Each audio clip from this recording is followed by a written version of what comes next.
Hello, everyone. Welcome to COSAR's webinar, What It Takes for Rural Schools to Go Digital and Best Practices. My name is Marie Biarreda. I am a project director for COSAR and for our rural initiative. And today I would like to introduce you to three fantastic technology leaders who are going to share with you the best practices for going digital as rural schools. And what we will be sharing is actually a preview of an upcoming resource that COSAR is going to be publishing that includes these top 10 tips that we'll be going over today. If you're not familiar with COSAR, COSAR is the Consortium for School Networking. We are the premier professional association for school system technology leaders, and we provide leaders with the management community, building, and advocacy tools that they need to succeed. We'd like to thank our corporate partners, without whom all of our work would not be possible. And I'd like to begin by introducing you to David Liss. He's a CECL and he's with Nixa Public Schools. David, would you please share a little bit about yourself and your district? You bet. I'm with Nixa Public Schools for about 13 years now. I was with Missouri State University for 11 years before that. Our district is has 6,200, about 6,200, 6,250 students and 13 buildings. And we are currently one-to-one kindergarten through 12th. We initiated that. We're in our third year right now. Great, thanks, David. Tim Smith is with the Red Lion Area School District. Would you please introduce yourself as well? Absolutely. Hello, everyone. Good morning, good afternoon, depending on where you're joining us. My name is Tim Smith. I'm the supervisor of instructional practice and technology integration. I'm in my 20th year here at Red Lion. We are located in South Central Pennsylvania, nestled in between Pittsburgh and Philadelphia in the center part of our state.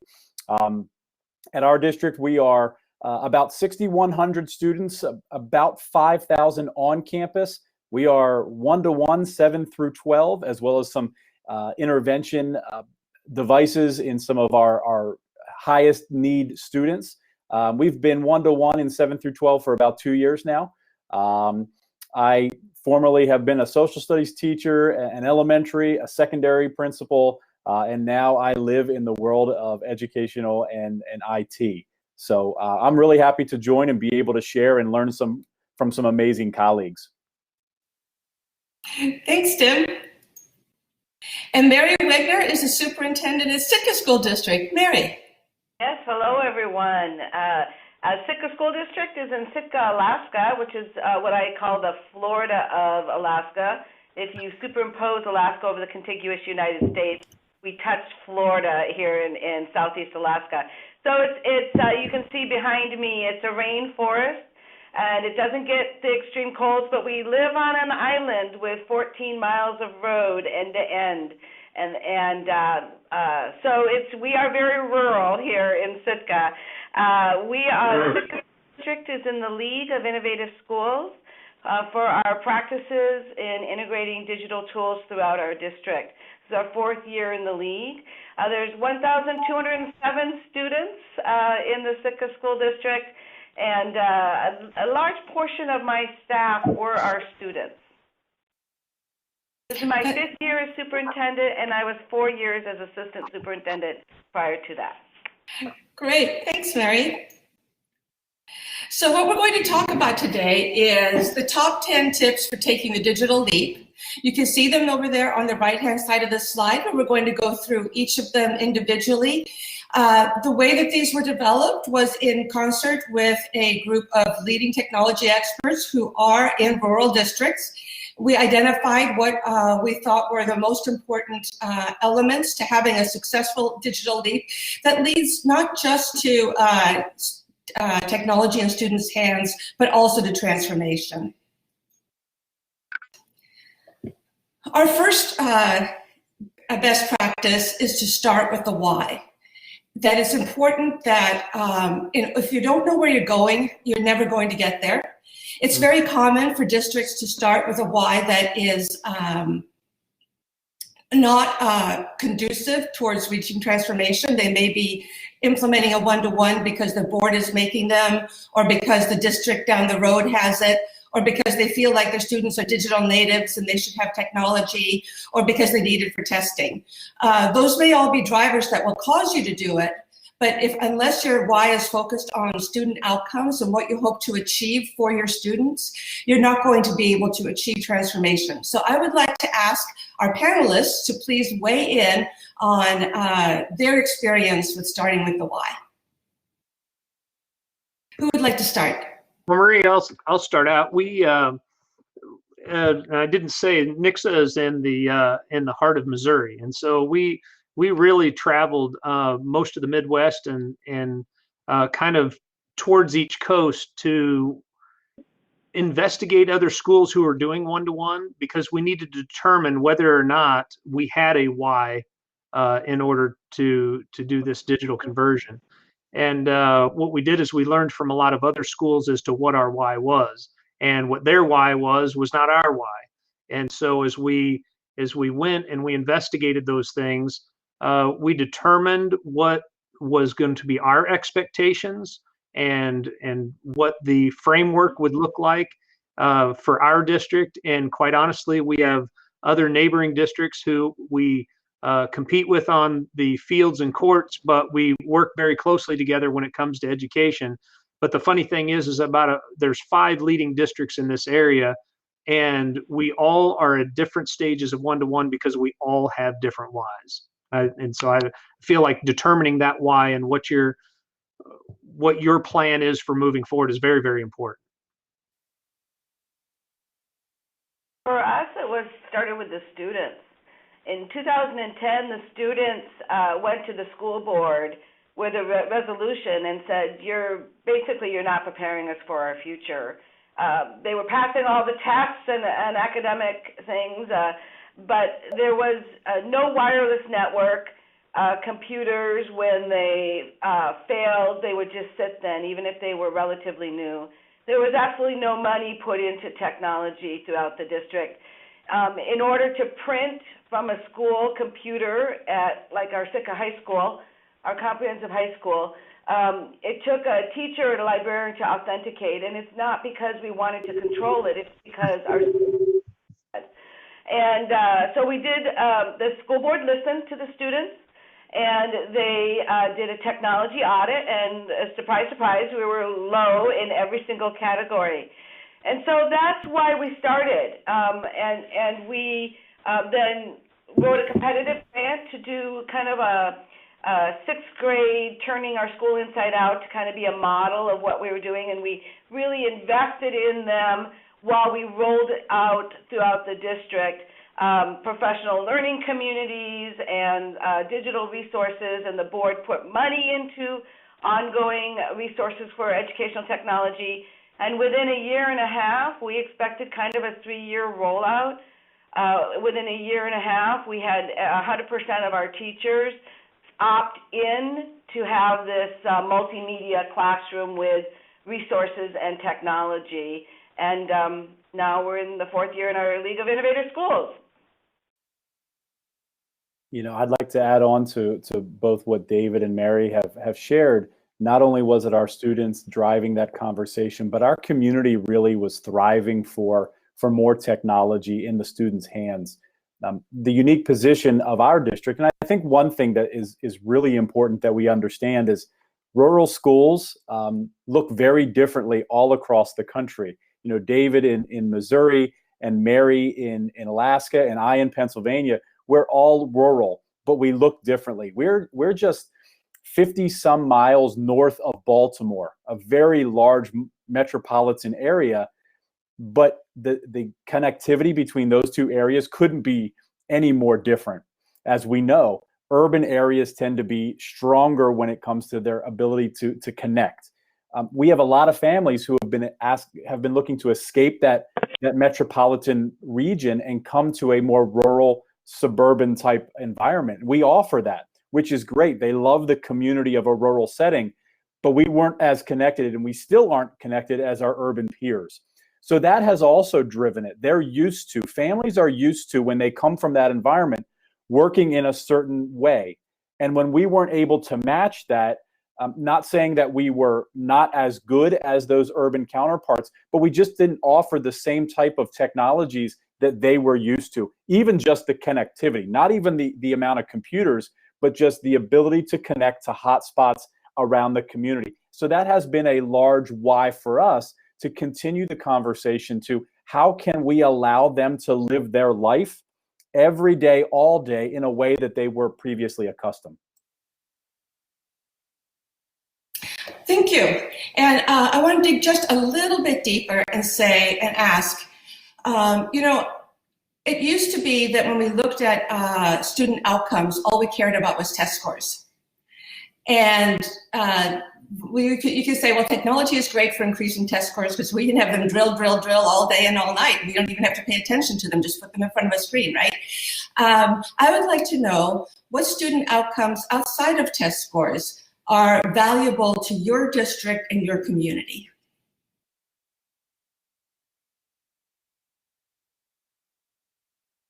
Go ahead, Mary. Okay, go ahead. Go ahead, David. No, go ahead, Mary. I want to hear you. Okay. Well, for us, we really look at the whole child. As I mentioned, we live on a rock at the edge of the ocean here. And so there's a real sense of community, as David and Tim have been talking about in their rural districts also.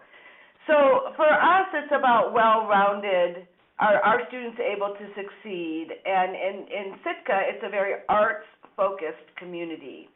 And so do they contribute? Are they looking? Are they engaged in life? Are they able to contribute when they go out into the world? And at this moment in time, 70% of the people who Sitkans elect to represent them, either at the local city assembly, on the school board, at the tribal council, or at our state legislature, were our graduates from Sitka school.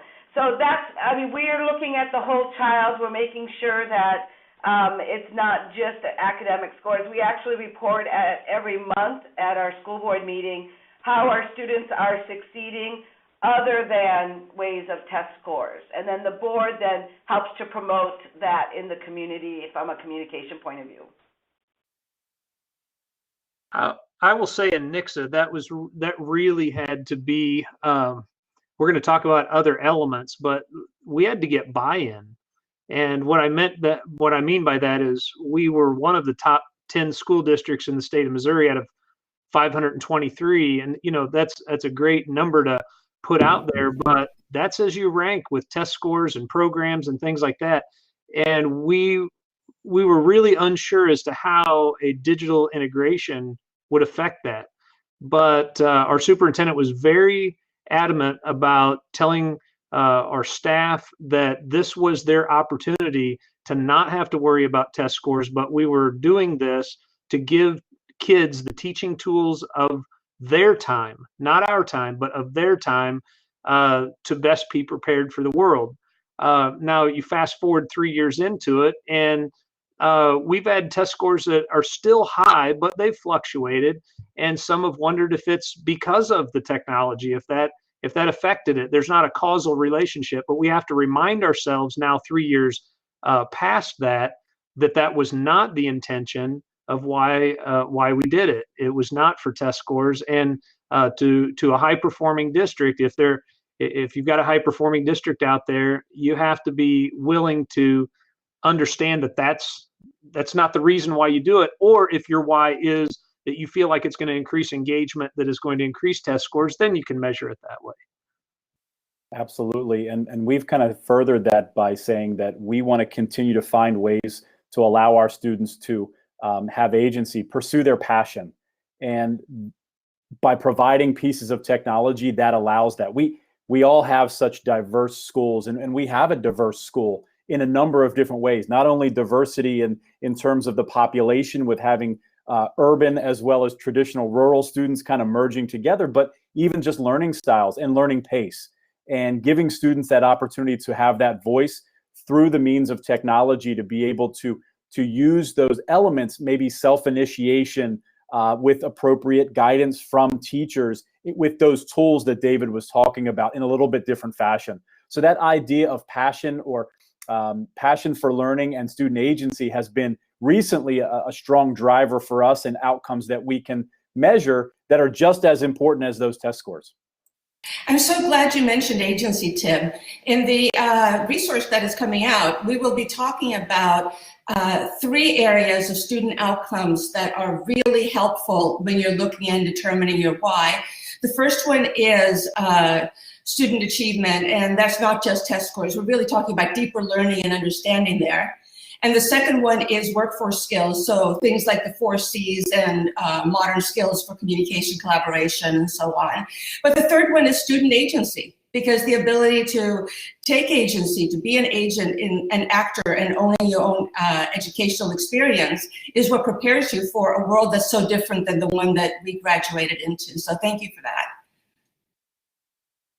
All right, let's go on to the second practice. Once you have your why in place, then that implies that there may be changes to your curriculum and, in fact, changes to your pedagogical approach overall. If your why is more than test scores, then what does that imply for how you're going to teach differently? And so I'd like, have you had experiences where you found that changing to digital is causing you teaching practice to change? We absolutely have here in Red Lion. We are offering students opportunities to have flexible instruction, and that requires teachers to think a little bit differently. So in some instances, we allow our students to make up seat time in classes based on Department of Education regulations here within the Commonwealth.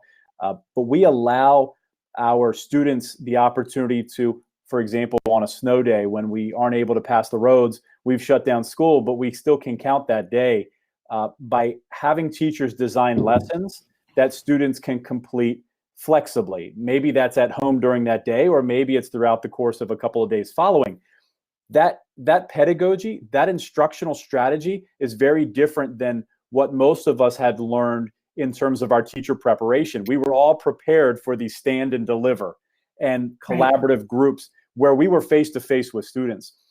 We have not necessarily kept up with the changing face of how to instruct students when they're not physically present with you. It's more than just assigning homework, particularly when you have additional pieces of technology. So that has been something that we've been focusing on identifying changes to. It's not necessarily just the curriculum, but it's ways to support those objectives, those outcomes, those curricular changes. That has been challenging, particularly when you have so many staff that come from a traditional mindset, mine included. That's the way I was trained as a teacher. So making those changes to be able to meet the needs of students I think it's going to consistently require evolution from us as educators to find best ways to meet the needs given the tools that we have available. And building on what Tim was saying, we found that same thing here. When I was assistant superintendent, our teachers within that year and a half were at least 90% were proficient on standards for using technology in the classroom. And as assistant superintendent, I didn't get around that much to the classrooms, and I'm like, oh, 90%, that's good. But it wasn't growing over a 4-year period of time. So when I became superintendent, I was in the classrooms more, and I saw that the technology, the way that the teachers were using it was just replacing a static whiteboard with an electronic whiteboard, for example. We really weren't changing the locus of control in a classroom from the teacher to the student to give that voice and agency to the student. So we actually launched a lot of professional learning activities, and we launched a big project called our Arts, Culture, and Technology Initiative, or ACT, and it's all about professional learning for teachers, and we are really targeting new-to-the-profession teachers so that they really start well, and then we kind of spread it out as people are interested. But it's intense professional learning with multiple entry points, and we partner with a local arts organization and our local university, and so that we are also bringing in pre-service teachers, and they are partnering with teaching artists, and they're mentoring each other, and they're really wrestling with how do I integrate technology through the context of using arts, culture, and technology as a way to learn, as a way to engage students, not just an add-on. But our goal is throughout the whole district, and we're a couple years in now, and we're making really good progress, especially at the elementary level. We're breaking into the secondary level. That tends to be a little bit harder. So that's one thing that we found. The other thing that I've done in this area is I put teachers in charge of the district technology committee. And I think that was really important for the work of the committee to really develop resources and scope and sequence or learning activities for the teachers that are relevant so that we can truly get to equity in every classroom, not just the teachers that want to be part of extra training, but every student deserves to learn in a way that will prepare them for engagement and contribution in their future. As David was talking about their future, we take that view also. I would say that I echo a lot of what Mary and Tim were talking about. We've augmented a lot of practices so that we do align different district goals with our strategic plan, along with what our technology plan is, and then curriculum plans and those curriculum goals. Again, it's been an interesting web when you start talking about curriculum and how it integrates into curriculum when again, our focus was not to increase necessarily test scores, but it was to integrate it. And I think, Mary, I think you mentioned this, but it was to be integrated into a tool. I'd like to use the analogy that I say a good carpenter isn't concentrating on his hammer, he's just using it. And that's kind of what we wanted to integrate the technology in such a way as it became a tool that was almost invisible in its use, and it was used appropriately. I don't use a hammer when I'm wanting to put in a screw. I use the appropriate tool for the right device. And so from our curriculum standpoint, we have also which many districts probably have as well, instituted instructional coaches in every building. And we had to do some very interesting strategic abandonment of some programs in order to have a $0 impact on our budget, but yet implement that into each one of the buildings. And they've helped integrate that technology in such a way that it's done that way. And then to know that there's support from administration when it comes time to evaluate, that as they're walking through, as we're doing board walkthroughs and evaluative walkthroughs, that teachers they don't feel compelled to be using the technology at all times. They are using it where it's appropriate. And so if we walk in on a board walkthrough and they know the board's walking through, we don't have teachers that are necessarily using technology.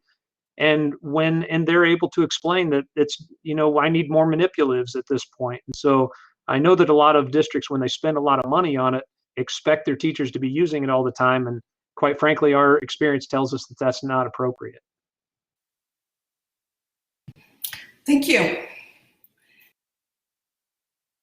So practice number 3, once you know what you want teaching and learning to look like, then you need to identify what technology is really going to be supporting that kind of teaching and learning. So what was your experience in identifying and choosing technology for your one-to-ones? I guess if you don't mind me just continuing, that was probably one of our big differentiators between all the districts in our area, and what we learned most from all of our, we did 2 years of research before we ever started this, and what that showed us was that our first year of quote unquote implementation didn't involve technology at all. And what it involved was professional development and discussions with our teacher, with not just teachers, all of our stakeholders. It involved our community, it involved everybody, because we wanted to hit the mark. And we wanted to determine what we wanted to do in our classrooms before we brought technology in to meet that need. We saw so many districts, and they had given us great feedback that said, we bought technology, put it in the teacher's hands, and we said, figure out what to do with it, where it really should be the opposite. Figure out what the classroom is going to look like, then figure out what technology needs to be adopted to fit those changes. And so we involved all of those stakeholders. We had over 40 people on a device selection committee to, even once we decided devices, to determine what the devices would look like and what was going to best satisfy the needs of what we saw that classroom being. And then we had a year of professional development before we ever put a device in the hands of students, so that teachers would understand the devices and then be able to better manage them when they got in their classroom. So that's just a little bit about Nix's story. And we did something very similar in Red Lion in here in Pennsylvania, very much studied. We actually called our process an implementation study, because that gave a very different perception. We didn't want what we were planning to do to make changes to be considered an event. We had seen so many of our peers go one-to-one or roll out these devices. We saw many mistakes. Maybe mistakes is too strong. We saw some areas that needed to have some growth, and we weren't willing to have those same experiences. We wanted it to be a little less than just an event. More than an event. It was what we were doing. So we chose, very similar to what David said, we just called it an implementation study. It's what we do. We don't pilot things. We make sure that we are studying, getting some background, and we're getting buy-in from a large number of different stakeholders. Yeah, we started with a tech audit, and then a couple years in, we redid the technology audit to see what points we were actually getting feedback on, what points we were making progress on, and where we still had issues. It's been really interesting to watch the evolution over the time and how our needs have changed as the teachers have grown in their true integration of technology and true use of technology. We thought we're at 150 megabytes, and we have some of the best internet in the state of Alaska. And we're trying as a state to get all of our districts up to 25 megabytes, and that's taking state legislative support to do. It is a real challenge, infrastructure and bandwidth in Alaska, and yet it's so important for equity, especially in our rural districts. But I've watched even online privacy, and at first where teachers were signing up for anything they could that was free, and then we started to say, hey, what kind of student data are you sharing in those free resources? And how can we help support you so that you don't have to manually enter student names and have 10 different things to sign on to? So we started using the term like utility. Some of these resources are like the same, like utilities, lights and water. They just have to be there. But what those utilities are change over time as our use changed over time. Fantastic, thank you. All right, so you've identified how teaching and learning is going to change. You've identified how technology is going to support those changes. Now, preparing the staff to be ready. What have you guys done in terms of professional development? Something that we made sure that we've focused on is recognizing, just like we do with our students in our classroom, there's not a one-size-fits-all when it comes to professional development. We know that there are many of our teachers who are one end of the spectrum and others are on the other end. So we just wanted to make sure that as we've designed professional development, we've allowed that to be personalized. Just like we're trying in classrooms, we're personalizing professional development. Something that we've done at our district, we've implemented a badging program, essentially stickers, opportunities for our teachers to be able to earn credentials in a particular area. Sometimes it is tool-based. It might be a tool that's a free or even a tool that we purchase, but oftentimes it's about practice. So how could they implement blended instruction into what they're doing within a classroom? All of it was learn a little bit about what it is, practice it, and then the key part to all of that for us was having reflection. How did it go? How will this change your instruction moving forward? Kind of goes back to what we talked about before, where we didn't want it to be an event. You don't blend your instruction just one time. It is a change of mindset. So we've really tried to make sure that we're focusing on that element of we're going to give you what you need. And quite frankly, we aren't able to provide enough professional development time to be able to have all of those sessions. But by providing badging and credentialing, as well as providing kind of some flexible time where teachers could earn back that 3 hours that they've invested somewhere else, they could get that in another place. We've created that culture where teachers are willing to put in time learning about something that makes sense for them, but it might not make sense for another teacher who's just starting out. Mm-hmm. Yeah, I think to just echo some of what Tim just shared, we have our Arts, Culture, and Technology initiative, which is about professional learning. We were also launching a social emotional learning, looking at culturally responsive teaching practices and building social emotional learning.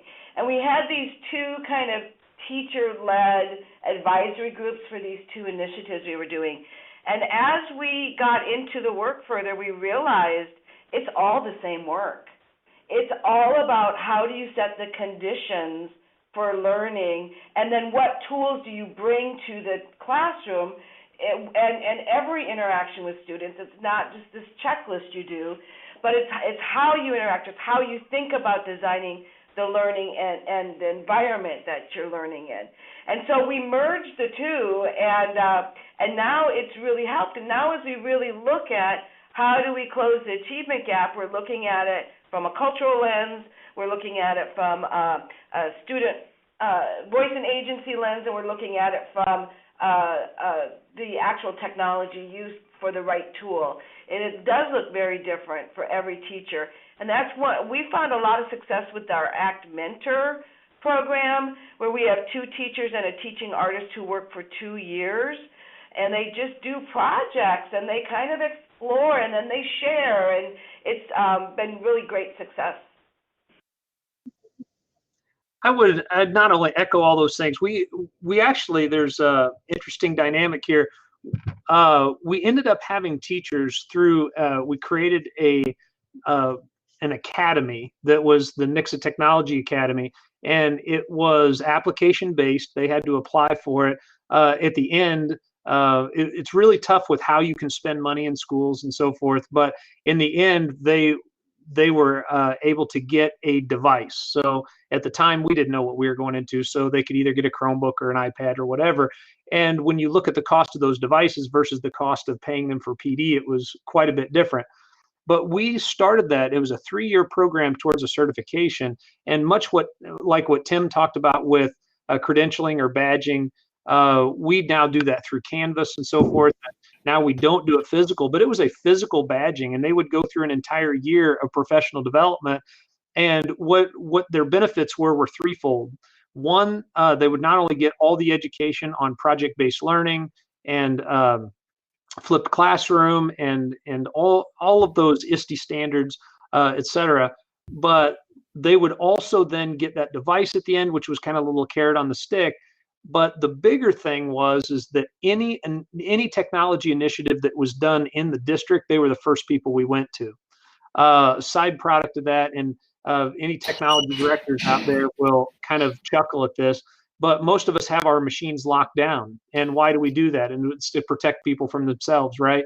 But what we did through getting some feedback from them is when they graduated the safety and security portion of it, they became administrators on their machines because we felt like they were then knowledgeable enough to make those decisions as to what goes on their machine and what doesn't and so forth. So there was some incentives there that were non-monetary, is what I'm trying to say. That created a culture of people putting in time without having to be paid for it. And then I will say administratively, we had to watch out that we were taking advantage of that. And so it was quite the opposite of what some people would expect to happen, but it worked out very, very well. And then those teachers became our mentor teachers. And as I've mentioned, and I've replied back in some of the comments, we had those in ITFs in the building, those instructional technology facilitators. And I will say that I want to say pretty much all of them, I can't say maybe except for one, they were all hired out of those technology, those Nixa Academy graduates. And so worked out really well. Matter of fact, I'm going to pull this off my wall here real quick. And we did badging and credentialing. So they would literally get a metal badge and they would put it kind of like Flair on their name tag. Fantastic. So one of the things that is really a huge advantage for rural districts is how embedded they are with their community, the support they have for community. Can you share a little bit about ways in which you might have leveraged your community in order to support your one-to-one initiative?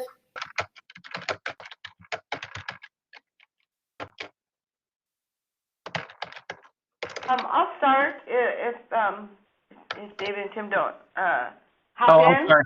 Go ahead. I'm responding. Okay. Well, a couple of things. We needed some conditions set first, and that was our school board needed to really be on board with what we were doing, and they were ready when the students came to them and asked for to have a digital tools integrated throughout our district. So our Association of Alaska School Boards actually does quite a bit of really powerful training on issues that are important for education today. And about a decade ago, they were really focused on the role of technology and the advantages that plays helping students succeed. So when the students went to the school board, our school board was ready to hear that and really welcomed that. And so I think as we look at kind of like how did it happen? Well, it happened because the school board wanted to make it happen when they were given a reason to prioritize it. We have a lot of partners, as Marie was saying, rural districts, you're just very engaged in your community. Our local nonprofits are in our schools all the time, writing grants that we don't have to ask for that help us do the work that we want to have done. And so we're very fortunate in that way. One of the things that we're really excited about is how we're changing our strategic planning. We're aligning with the Innovate K-12 cohort of districts out of Minnetonka, Minnesota, and it's about crowdsourcing your strategic planning, and it's really about making sure that you hear all your voices and you're setting that vision, and anybody who has good ideas, you can put an idea out there. We're calling our initiative Fishing for Ideas because fishing is big here in Southeast Alaska, and so and it's a season. It's not just an event, a weekend. It's actually going to be for a period of time where people can populate their ideas about what we should be focusing on strategically for our district, and then people vote, and you see who has the highest vote. So I'm really excited. We're sending people out this summer for training, and I think it's going to be important to really make sure that we're hearing the voices in a way that we really haven't heard before. We've really been very isolated in bringing in partners and then doing our work, but really we need to change our lens to not help the community and families navigate the school system, but we as a district need to navigate the community and family system, and I'm excited about this new adventure.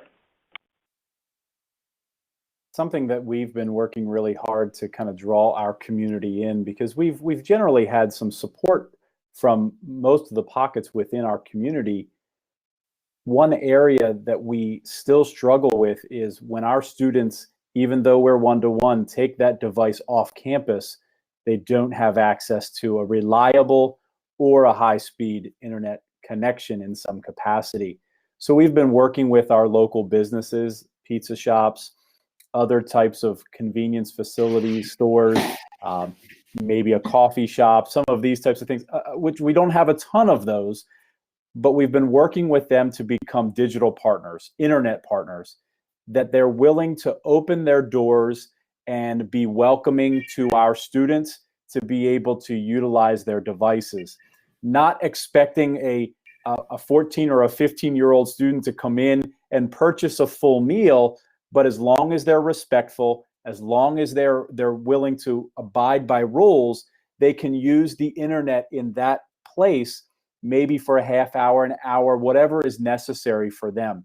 That's creating a better relationship with our members of the community, because oftentimes that idea of what today's youth is, that's not what I know. And there's a disconnect in many cases. Back in my day, this is the way we did it. And sometimes we have community members who own businesses. They even look at it as, well, I'm not interested in the students, I'm interested in their parents. So we've been able to start to open up those doors and say, listen, if you're welcoming to these students, Many of them have adults in their lives that they'd be willing to bring back here to support your business. Oftentimes, they are open to it. We've had a little bit of pockets of good success so far. We're hoping to be able to capitalize on that. But that's allowing our plan and allowing for that broad support to come from a couple of different places. Many of the business owners don't have children in the district, but now they're able to see and partner with us in a couple of different ways. It has been successful so far in very small pockets. I'll have to say this particular item is one of the biggest strengths of our community. Our community is very, very well connected. I hate to throw this out, but we have an award-winning communication program. Our CCO is just awesome. We have something that we call Quick News that goes out. We have, I don't even know how many, I would almost say that there is a majority percentage of our community who have children or not that sign up for that communication. Our chamber is very involved with the schools and schools with the chamber and with the city and local businesses and everything. It's a very supportive community. And with that, looking at the check marks here, and the branding, we're huge again with that. And that's why I mentioned the communication piece was not only outward communication, but branding is really huge with us as well. We've not only branded our initiative, but we also branded these stickers that as we worked with local businesses through the Chamber of Commerce, that if they would provide Wi-Fi for our students, because we have the same thing that you were talking about, Tim, where we have pockets, and it's not always even socioeconomic. I mean, we have just some rural areas of our school district that reaches to the edge that they just don't have it, right? Doesn't matter how much you want to pay for it. And so we have these stickers that if these businesses come online, then we as a tech department will make sure that they have good secure connections and we don't worry about data privacy type of issues. But then we not only we try to protect them as well by preloading their SSIDs and passwords in our Google console. And that way, if a child walks into that particular establishment, and they'll know it because they have the sticker on the window, right?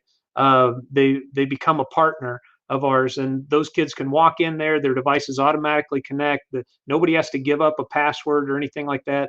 And it just seems to be a very seamless method of doing things. And I'll just say, I can't say enough about our community, and I wish everybody had, and I hope everybody does have a community as supportive as ours. Thank you. And so we are 45 minutes into our program and about halfway through our content, and yet I feel as though we're barely scratching the surface.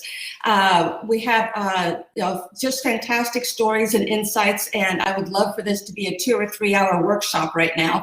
What I think we should do going forward is have 1 or 2 of you respond to each of the items, since I think that each of them is important and interesting and worth discussing. And I very much want to encourage everyone who has questions to please hop on the chat and ask questions specifically, so we can do that in real time in parallel, because we are taking advantage of the use of technology.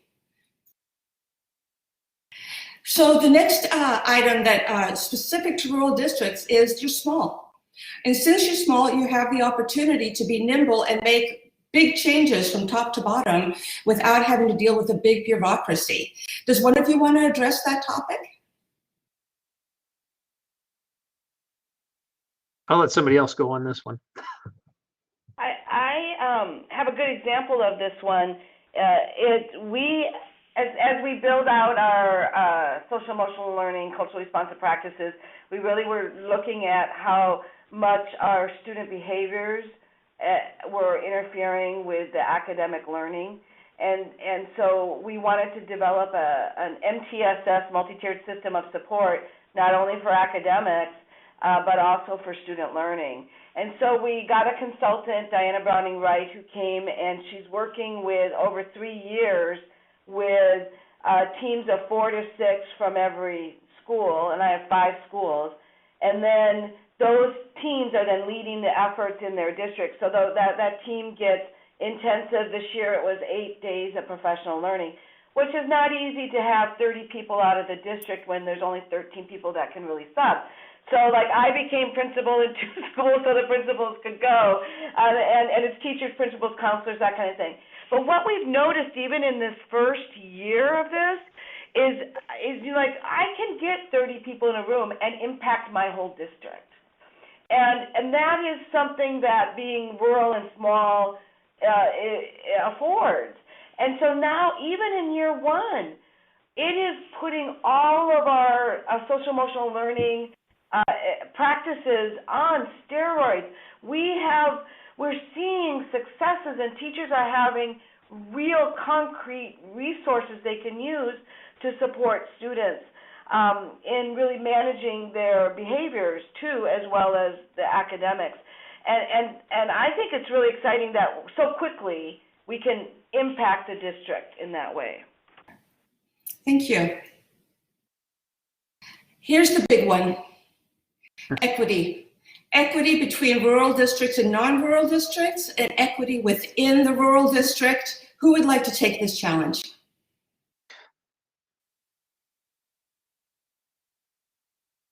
I can speak a little bit to this. We originally started as a BYOD district. We offered that in all of our buildings, but as you can imagine, as probably many people have experienced, it created probably even more of a gap between the haves and the have-nots. And it was so prevalent, we'd have students who would come to class with the newest and greatest cell phone, and they'd have the newest and greatest MacBook or other type of device. As we were talking as a team and we were looking at the devices that we were choosing, we essentially said that our main purpose was to make sure that all students had access to the internet. And that's why we chose Chromebooks. They're uniform, they were simple for us to roll out, and everybody got the same device. We then created pockets where our specialized classes, teacher teaching C++, or any of our classes in tech ed where they're using CAD software, we created labs where students could go, or they could use their device to remote in to be able to access those tools. So we were, inadvertently, we thought we were doing a really, really good thing by creating BYOD, and we were leveraging the power that families had, but we were just creating many, many more horror stories. One of the biggest pushbacks that we got from administrators here, whenever we decided that we were going to get devices into the hands of every kid, they were concerned about students stealing each other's devices. They realized that very quickly, everybody's got one. Why do I need to steal my buddy's? It's the exact same thing. Yours is black, mine is black. Yours doesn't do anything different. So, quickly we were able to get over that barrier of not understanding, the culture of not realizing, but it took us a few years to kind of get past that for sure. Thanks, Tim. So practice number 8, sustainability. Funding is always the big challenge when it comes to switching from not having technology to having technology, and particularly with needing to refresh devices, upgrade networks, and so on. Does one of you want to talk about how you're able to sustain funding and look at sustainable funding into the future? Well, I don't. I'll at least start this one, and I'll be quick so that others can go in. But it's something that we didn't do very well. I talk about the support that we had of our community. And in that, we knew we wanted to get in the, once we figured out what we wanted to do, we wanted to get in the game and get in the game quick. So even though we did have one school that was a magnet school and it was 1-to-1, and we had experimented that way, we decided to go out for a bond issue. And we were doing some bond issue for some other things, but we went ahead and forklifted the whole thing. We went K-12 all 1 year. Brought in 6,700 devices. Every teacher got one. Every student got one. We had a good, clean rollout. I mean, the plan went really, really well. But we're in year 3 right now. And with all good intentions, finance has not set back money to, as we say, moving from CapEx to OpEx. It needs to do that. And so we're now looking at those options, and I'll be putting out for bid some to replace about a third of our devices, but be doing on a lease purchase. And so we went in heavy, and we're learning from our mistakes. So I would just say to learn from those mistakes, to make sure that as you go into that, regardless of how you do it, that you do determine how you're going to sustain it, because now we're working on that in year 3. We feel like we've successfully kind of gone the opposite way than what David did. We started with 2 grades to start with, 7th and 8th grade, which we knew would feed into our high school, so that we could kind of make it manageable. 2 grades at first, and then 3 grades the next year. Every year, we do a 3-year replacement cycle with our Chromebooks, so that we know that we're not investing a ton of costs and repair on the back end every 4th, 5th year. So we know students in 7th grade are getting a new device, and 10th grade are getting a new device, and we have that in our operational costs. We didn't take any additional money. We actually sat down and looked with our curriculum dollars, how much money was being wasted to resources that weren't being used and could be replaced with online technology sources, open sources.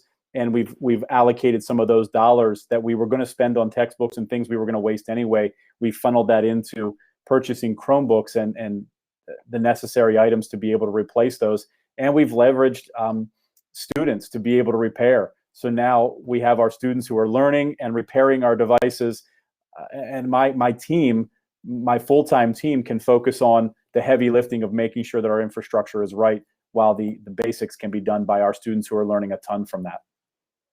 And I'll just be quick too. We had a real different approach than David and Tim.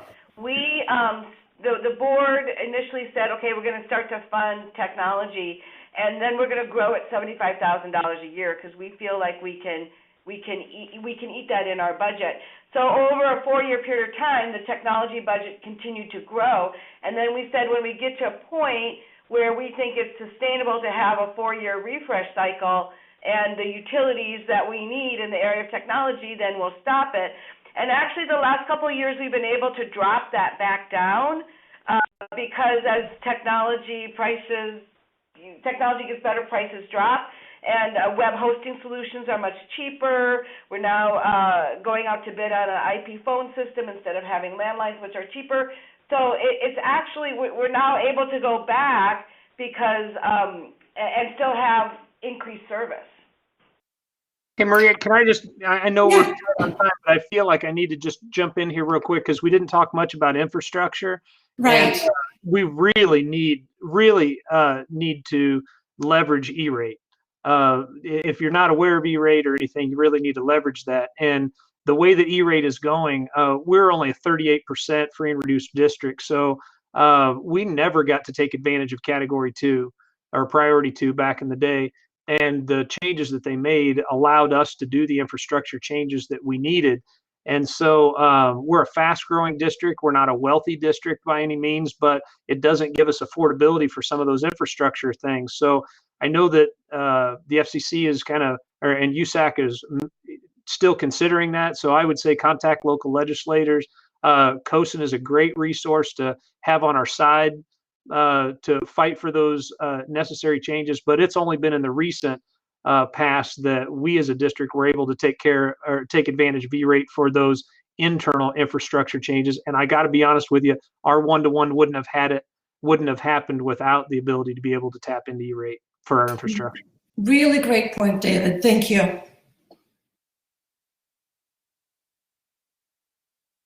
So change management. This is the big part. This is the non-project management part of it. Everybody knows it's a lot of work, a lot of complexity and project management to make this happen. But then there's the people part. And I wish we had a whole webinar just on this topic. And how do you bring everybody along and not just ask for their buy-in, right? But ask them to take ownership to help drive this initiative and continue it into the future. Who would like to talk about that? Well, I think looking at it from a student point of view, a culture point of view, integrating our arts, culture, and technology and the professional learning into all that we do is really important, because then we're keeping the focus on the student and learning how to be lifelong learners as educators. Good point. And finally, continuous improvement. Transformation is not a destination, it's a journey. If you think you've got there, you don't know what it is.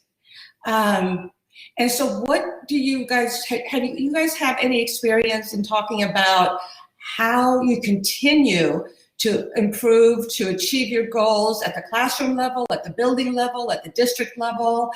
What are you doing in your districts to keep this journey going on once you've accomplished everything that you've already accomplished? You know, I think one of the things, oh, I'm sorry, David. Go ahead, Tim.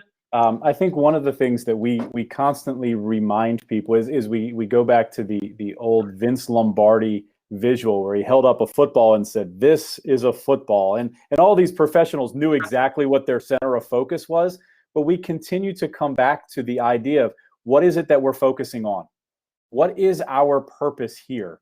Because we can sometimes get extremely distracted by all of the glitz and the glamour and all of these things, but at the end of the day, we need to focus on student learning. That's it. And when we put that to the forefront, we then simply say, okay, if that's what we're truly focused on and we're agreeing on that, how can we connect with these students today? Because the students of today are different than those of 1985. How are we going to do that? And we have those conversations. We create ideas, we share, we reflect on those. I think that's the key component here, is reflecting on what went well and reflecting on what didn't go well, and talking with one another. So we've made it a point every single year. As a matter of fact, as we end school, we're talking about our end of year activities. One of those things is to take a look at the year and do some serious reflection, each teacher taking the time to reflect on what does the student look like this year and what can I expect next year.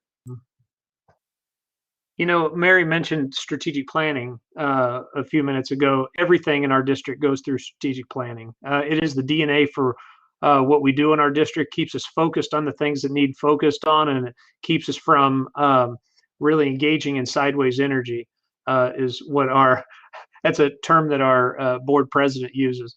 And so as we look at continuous improvement, we're looking at making sure that it adheres to our strategic plan.